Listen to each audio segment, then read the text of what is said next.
Un enorme, emozionante e sincero abbraccio collettivo.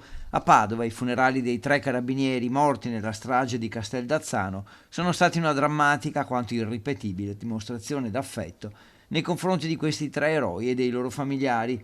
Nella Basilica di Santa Giustina, sul Sagrato e davanti ai maxi schermi allestiti in Prato della Valle, 5.000 persone hanno seguito con gli occhi lucidi la cerimonia, dalle più alte cariche dello Stato, tutte presenti, ai molti ministri, alle centinaia di uomini e donne delle forze dell'ordine, ai semplici, si fa per dire, cittadini. Sono i migliori figli d'Italia.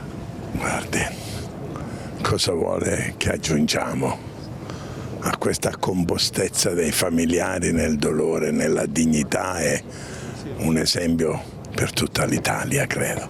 La compostezza e la dignità nel dolore dei familiari mi ha veramente colpito in maniera profonda. Padova ha trattenuto il respiro per un giorno, strade chiuse, tram sospeso, tanto silenzio, dalla camera ardente del mattino alle esequie del pomeriggio, in mezzo un lungo e muto corteo funebre che ha attraversato la città, una cerimonia pubblica con il picchetto d'onore, con tante autorità, ma nello stesso tempo semplice, umana, intima, anche se la parola suona fuori luogo. Abbiamo perso dei tre uomini che hanno adempiuto il loro dovere in modo esemplare, quindi poi la testimonianza non solo delle massime autorità dello Stato, ma avete visto tanti cittadini che applaudivano, erano tutti vicino a questi 3 ragazzi.